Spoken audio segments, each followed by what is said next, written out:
Salve, salve universo narrado! Eu tô aqui hoje para te contar qual que foi a maior mentira de física que já te disseram, bicho. É esse tal aí de força resultante igual a massa vezes aceleração. Isso mesmo, o princípio fundamental da dinâmica, a segunda lei de Newton. Cara, isso aqui que é a maior mentira que já te contaram na física. Fica até o fim que você vai conseguir entender e inclusive umas aplicações bem legais do que eu vou te mostrar. Pode ser ou não? Vamos ver então aqui, bicho. Na verdade, o Newton, ele nunca disse que essa força resultante é igual a massa vezes aceleração, tá? Não foi essa a intenção dele, não é isso que está escrito lá no princípio, né, que ele escreveu. Mas sim que a força resultante é igual à variação aí temporal de uma quantidade que ele chamou de momento linear, né, a quantidade de movimento. Então, o que ele quis dizer de verdade é que F é igual a esse dp dt aí. Para quem não conhece essa notação, né, que tem o d, dt, isso lembra muito aquela história de ΔP por ΔT, né? Ou no caso da velocidade lá, ΔS por ΔT e tal, é uma coisa parecida. Esse dp dt aí difere do delta no sentido de que o delta produz uma variação média, né? Um intervalo ali que em geral é um intervalo extenso, você considera um intervalo ali de tempo que é considerável. Esse ddt simboliza uma variação que é infinitesimal, né? Uma coisa ali muito próxima do zero. Você está realmente avaliando como essa quantidade de movimento está variando com o tempo naquele instante de tempo específico, né? Você está trabalhando nos entornos ali do ponto que você está analisando. Então é isso que essa notação diz. Para quem não conhece, essa daqui é uma derivada, tá? Essa notação aqui é a notação de uma derivada, que é um conteúdo que a gente só vê com mais profundidade no ensino superior. Mas eu não poderia deixar de falar isso daqui, porque é isso que é de fato a força, né? Classicamente falando, é a variação aí temporal da quantidade de movimento e, sobretudo, de forma infinitesimal, né? Usando aí uma derivada e estudando uma taxa de variação que é instantânea. Para vocês conseguirem ter um contexto melhor do que se trata isso daqui, eu quero fazer um lembrete, né, da ideia intuitiva, mais ou menos, de derivada, aplicada a esse contexto aqui da quantidade de movimento, que é o seguinte: imagina que você tem um gráfico de quantidade de movimento em função do tempo, né, dado por essa função aqui que está desenhada em azul escuro, e eu quero avaliar então como é que essa função ela varia em um certo intervalo de tempo. Então tomei aqui dois pontos, os pontos 1 e 2, eles têm coordenadas, né, no eixo do tempo t0, no eixo da quantidade de movimento p0, né, e o outro tem tf e pf, né, para simbolizar instantes iniciais e finais. Então eu tenho esses dois pontos e quero avaliar como que essa quantidade de movimento varia aí com o tempo. O que é que eu uso normalmente, né? A gente chama lá de ΔP por ΔT. É justamente esse PF menos P0 sobre o TF menos T0. Isso daqui me dá então como que essa quantidade de movimento varia em média nesse intervalo que foi dado.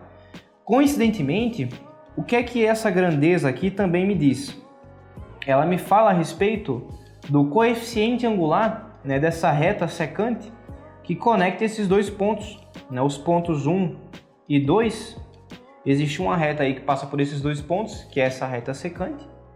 E essa grandeza aqui, que varia no eixo Y e varia no eixo X, dá justamente o coeficiente angular dessa reta. Tá? Isso é por definição de retas mesmo. Então, no fundo, sempre que eu tomo dois pontos, né, desses gráficos aqui de P por T, e eu quero avaliar como que essa quantidade de movimento varia com o tempo, eu estou calculando o coeficiente angular dessa reta que é secante aos dois pontos. Daí vamos lá, o que é que eu te falei? Que no caso da derivada, no caso do infinitesimal, eu quero avaliar o que acontece no entorno ali do ponto, né? Então eu não posso pegar um outro ponto que está lá longe, né, do ponto 1. Eu tenho que pegar um ponto 2 que está tão próximo de 1 quanto se queira, porque realmente é uma coisa infinitesimal, né, muito próximo. Uma coisa até inimaginável, né, com a mente humana. Mas é um ponto aí arbitrariamente próximo de 1. Então o que é que eu faço? O que é que significa fazer esse ponto 2 chegar cada vez mais próximo do ponto 1? Significa fazer com que esse tempo final aqui, ele também se torne cada vez mais próximo do tempo inicial. Porque aí a ordenada, né, respectiva associada a esse intervalo de tempo TF vai também chegando cada vez mais próximo do ponto 1 aqui. Então, no fundo, o que é que eu faço, né? Eu digo que essa dp dt é igual ao limite de quando o meu ΔT tende a zero, né, de ΔP sobre ΔT. Ou, em outras palavras, também o limite de quando esse tempo aqui final tende ao tempo inicial da expressão ΔP por TF menos T0, né, que é o ΔT. Então, na verdade, quando eu escrevo isso daqui, que eu coloquei agora há pouco lá em cima, eu estou dizendo a respeito a essa grandeza aqui, né, esse limite dessa expressão aqui tem igual como deveria estar, é o limite dessa expressão aqui, quando eu avalio ela, né, para um instante de tempo que está muito próximo um do outro ali. Isso que é a taxa de variação instantânea que a gente está conversando, tá? Só para dar um lembrete aqui, um contexto do que é isso daqui, para quem nunca viu, eu acho que seria importante. Quando você faz esse ponto 2 se aproximar cada vez mais do ponto 1, essa reta aqui que está em rosa, que é uma reta secante, ela vai se aproximando cada vez mais de uma reta que é tangente, né? Tangente, inclusive, a esse ponto 1 aqui. Então você vai aproximando um ponto do outro e a reta vai balançando aí, vai se transformando aos poucos de secante em tangente, já que um ponto está cada vez mais próximo do outro. Beleza? Esse contexto está claro para todo mundo então? Vamos lá. Eu vou usar dessa ideia de derivada e da definição da quantidade de movimento para fazer umas contas com isso aqui e te mostrar o porquê que F igual a MA por si só é uma mentira. Vamos lá. Vou colocar esse caminhãozinho aqui para baixo e daqui a pouco a gente trabalha com ele. É um exemplo que eu quero fazer com vocês. Massa. Então vamos lá. Eu quero avaliar então esse F igual a dp dt. Vamos olhar aqui só em termos de módulo a princípio, né, para não dificultar mais as coisas. Quem que é esse P aqui? P é igual ao produto da massa pela velocidade. Então, o que eu tenho? Que a força resultante é igual à derivada temporal desse produto aqui da massa pela velocidade. Existe uma regra, né, nas derivadas que diz respeito ao produto de duas funções, né? Se eu assumo que a massa também pode variar, é aqui que está o pulo do gato, se a massa também pode variar, então tanto m quanto v são funções do tempo. Então eu devo usar aqui essa regra, né, do produto para a derivada, que diz o seguinte: para derivar um produto de funções, basta eu derivar a primeira função, então faço aqui o dm dt, e multiplico pela segunda função, daí eu somo esse resultado com a primeira vezes a derivada da segunda, então dv dt. A expressão completa para esse produto, então, né, que dá a força resultante, é essa daqui, baseado na regra do produto da derivada, né, e no fato que você pode permitir com que a massa varie, beleza? E quem que é, então, esse m dv dt? Deixa eu só repetir aqui essa primeira parte. O dv dt é a taxa de variação temporal da velocidade, né, que a gente já viu que se trata aí da aceleração. Então, vai ficar aqui massa vezes a aceleração, bem parecido com o que a gente já está acostumado. Só que o que eu tenho aqui no caso é um fator extra, dm dt vezes a velocidade, né? Não é só F igual a ma. Existe um complemento que vai aparecer sempre que a massa puder variar. Tá? É com isso que eu vou estar trabalhando aqui. É por isso que eu falei que F igual a ma por si só é mentira. A gente precisa considerar o que Newton falou, que é a força é igual à derivada temporal da quantidade de movimento do momento linear. E para isso, eu devo englobar o caso mais geral, que é o caso em que a massa também pode variar e que é comum de aparecer, sobretudo para vestibulares militares. Vocês devem lidar com esses casos com alguma frequência, ou pelo menos quando aparecer, vocês têm que saber como lidar com eles. Saber que isso aqui existe é essencial, que a força resultante também depende da variação temporal aí da massa e que, sobretudo, a gente não pode falar que se houver força resultante não nula, automaticamente vai haver também aceleração. Essa afirmação ela é falsa. Você não pode dizer que se a força resultante for não nula, também já está garantido que vai haver aceleração. Você fala, tem um bloco que está sendo empurrado com a força de 10 newtons. A única força que eu estou nele é essa força aí. Aí você fala, quanto que é a aceleração? Depende. A massa do bloco está variando ou não está? Se ela for constante, beleza. Você usa F igual a ma, porque esse fator aqui vai ser zero, se a massa não varia, e vai dar tudo certo.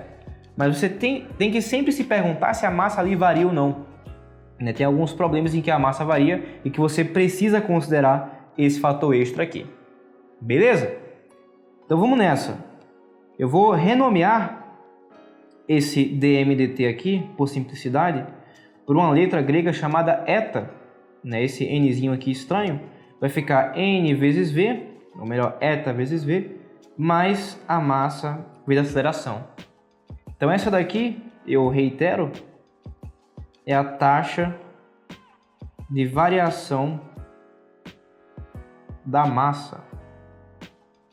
Beleza? Vamos ver então isso daqui em um exemplo.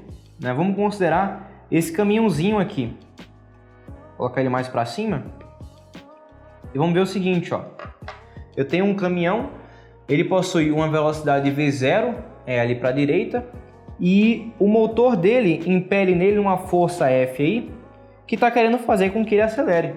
O motor aplica uma força F constante para tentar fazer o nosso caminhão aí acelerar, só que tem um problema, ele está carregando uma areia na caçamba dele aí, E ele carrega uma areia, porém esse caminhão tem um furo. Ele está furado aqui, Consegue perceber? A gente tem um furo aí. Então a massa do conjunto está diminuindo. Se a massa diminui, a gente sabe que não pode usar simplesmente F igual a ma. E a pergunta para esse exemplo é o seguinte: quais que são as condições para que, embora exista uma força sendo aplicada nesse caminhão, embora o motor dele esteja empurrando ele aí para frente, quais são as condições para que ele não tenha aceleração, para que ele se mova com velocidade constante, mesmo a força resultante sendo diferente de zero? Esse que é o trem doido, esse que é o trem maluco. Você consegue achar exceção para muita coisa na física e essa é só mais uma delas. A gente já viu então que F é igual a eta V, nesse caso é um V0 aqui, mais a massa vezes a aceleração. E a condição para que eu tenha uma aceleração nula, para que ele se mova com velocidade constante, é que esse A aqui seja zero. Isso impõe então que F é igual a eta V0. Em outras palavras, isso implica que o meu eta, a taxa de variação da minha massa, tem que ser igual à força do motor do caminhão dividido pela velocidade aí inicial desse caminhão. Então, contanto que o buraco ali que esteja fazendo com que essa areia caia seja um buraco que garanta uma taxa de variação de massa que seja aí igual a essa força do motor do caminhão que está empurrando ele sobre essa velocidade inicial do caminhão, eu vou conseguir me mover com aceleração zero, com velocidade constante, cara. Isso é muito doido, velho. Você conseguiu aí enxergar agora um caso em que mesmo tendo força, você vai conseguir se mover com velocidade constante, Espero que você tenha curtido. Se você curtiu, dá um tapa aí no gostei, se inscreve no canal e manda esse vídeo para um amigo aí que também precisa ver o quanto que ele está sendo enganado pela escola.